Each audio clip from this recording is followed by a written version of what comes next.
guys, welcome back. So if this is your first time joining my channel, you might want to click back and check out part 1 of this video. There was a lot to break down in episode 3. I didn't want to make anyone sit for an hour and watch a whole video, so I broke this into 2 smaller videos. So as I mentioned in my first half of this video, I was so excited that we got to get a closer look at Pooja. And they even showed us her family and had an interview with her. So I'm so excited she's going to join this cast. You have no idea. So as I've shared previously, the most emotionally compelling piece of this reality show for me, and certainly the most real aspect, is the competitive relationship between Pooja and her pro, and Colette, who used to be the kind of star student. And then as Colette says, she was partnered up by this guy in favor of Pooja. So now Colette's been dancing with a new partner for 3 months. And Pooja is staying with the same partner, but she's transitioning from what's called the American rhythm style into the international Latin style. So these are sister styles in the ballroom dance world. The American style, very similar, different technique, but Pooja will have done, for example, a cha-cha before. There's definitely technique difference in terms of leg straightening action and such, but in a nutshell, this isn't Pooja's first rodeo. Obviously, she's a very experienced dancer, but it'll be so exciting for me to see these 2 couples up against each other on the floor, because I'm sure they will have their eyes totally on each other, and they'll be dying to know who's going to place ahead of who. And honestly, in the ballroom dance world, we all know who dances with who, and the background, the scandal of why this person broke up with this person. So the whole room's going to be watching with great anticipation to see how that comp ends up. And will Pooja end up on the top or Colette? Don't know, but I cannot wait to see. Unfortunately, it was a teaser last week. They did not actually show the competition results in episode 3, but they did give us a couple little snapshots, so we do know they're going to be on the floor. Next up, Donnie. So she's the little bit of the heavy set one. Again, I'm not fat shaming. That's just how she describes herself and says, oh, I don't have the body of a dancer. That's why I'm not being marked. So another reason I'm thrilled to see Pooja join the scene is Pooja has a very similar build to Donnie. So Donnie's not going to be able to ride this same trope. If Pooja does really well and Donnie doesn't, she's going to have to take ownership in her dancing. And in my opinion, the reason Donnie has not been marked is because of her skill level. Has nothing to do with her body shape and size. Though, as I described in my video last week, is it harder for a more heavyset dancer to move with speed and control and balance? Yes, but not impossible. Nothing that hard work and training can't overcome. And so I'm really interested to see how she and Pooja lined up against each other. Okay, next up, Sabrina. So she is the very skinny, the Jewish lady with the 2 daughters. And she's making her comeback to competition after 2 years taking a break with her partner Stas because they fought so much. Now this is real. So the reality is people do fight with their partners. What is unusual is that an amateur and their pro partner usually don't fight. This is a professional relationship you have with the client. And there's also an innate power balance built in. So if you're competing as a professional with another professional partner, conflicts are more likely just because you're on equal footing usually. And amateurs partnerships, conflict is even more likely in drama just because when you're competing in a team sport with 2 people, there's only one other person you can blame when you don't get the results you want. But the reality is it's 50-50. And I do like this sport compared to other sports in that there is true gender parity. It's basically 50% men, 50% women.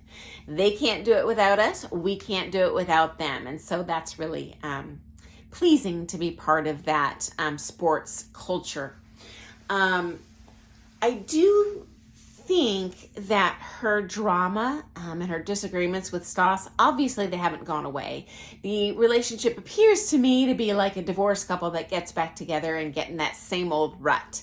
We've seen her walk out of a lesson. She marches off the floor. She disagrees with him and says, "You're not grabbing my hand," blah, blah, blah.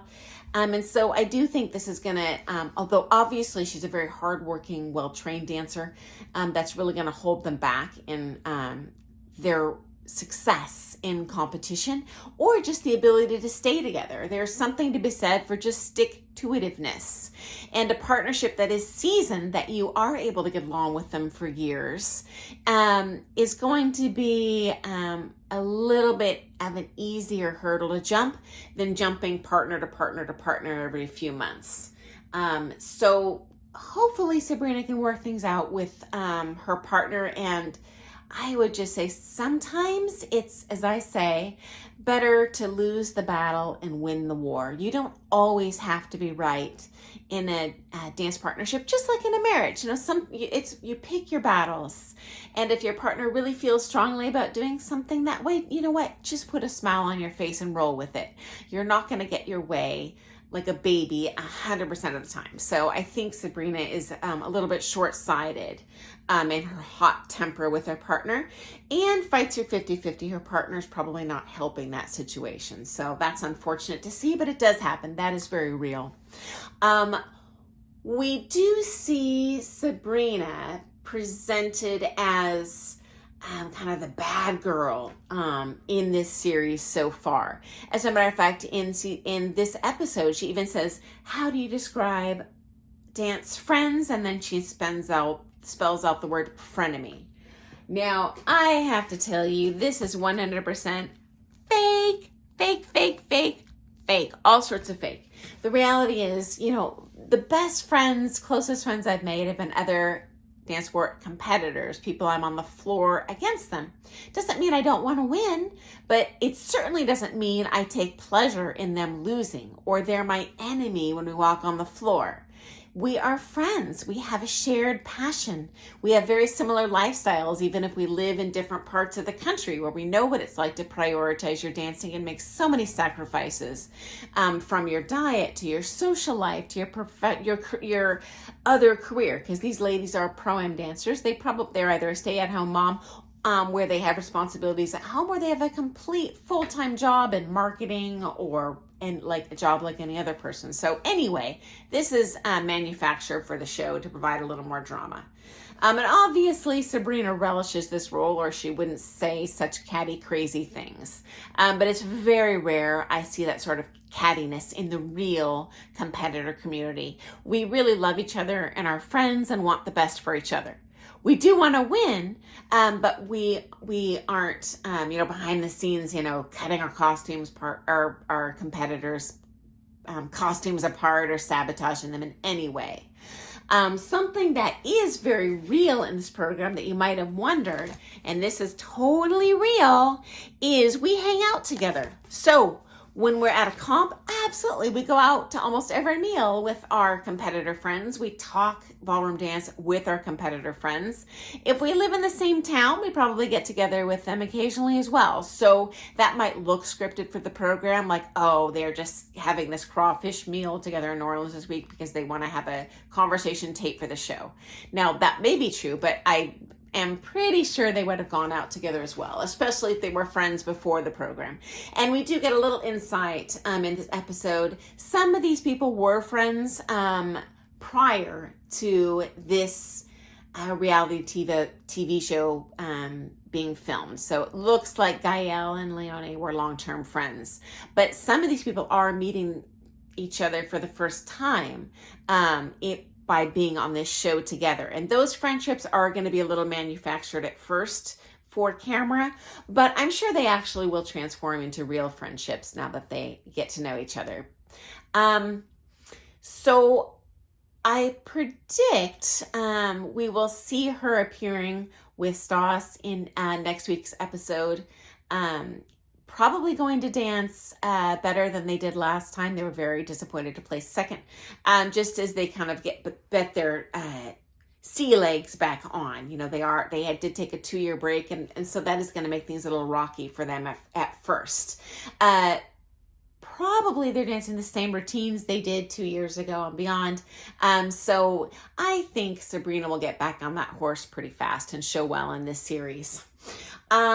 Next up, we see Gael, and I was really interested in her. We just saw a little snapshot of her in the first couple episodes. We have not have seen much of her yet, but we do know that her partner Nino, Sabrina considered Nino to be the best dancer of all of these pros we see in this show. And like I mentioned in my last video, yes, the pros are not all on equal footing. Just like any other industry, there are people that are really elite. And then most teachers have never danced at the championship level. So they're going to be more social teachers, and they cultivate what I like to call participants, not just social dancers. They might compete too. And these are people that are just happy going to the comp, having fun, putting on a multi-$1,000 dress, taking some nice pictures for their Christmas cards. And they're happy to invest money to kind of live the dream, but not really necessarily don't want to put in all the hard work. Anyway, Nino is apparently the most accomplished pro. And I think it's funny that Sabrina says, well, would I switch team if I could? No. Yes. And so that was pretty funny. And that could be accurate. Most amateurs are very happy with their pro. And as long as you don't screw up as a pro, and do something crazy, like, cancel at the last minute, be rude to them, be unpredictable on your schedule, she'll probably stick around. So I don't know if Sabrina's saying that just to kind of be the nemesis of the show, or if she really will maybe dump Stas in favor of Nino. It wouldn't shock me given how Sabrina fights constantly with Stas. You know, honestly, it would probably be better for Sabrina in the end to consider dancing with another pro. From the little I've seen Gael dance, looks like she's going to be a strong contender in this program. I would say right now I might have her just behind Sabrina, but they're neck and neck. And so that'll be fun to see how this progresses. And if Nino truly is the better pro, competing isn't so much about how you're doing now.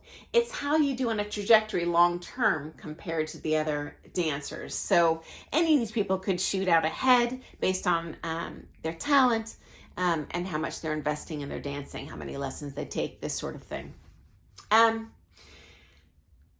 Generally, the better the pro is, the better student they will produce, but not always. I mean, there are other things that come into play, like talent, for example.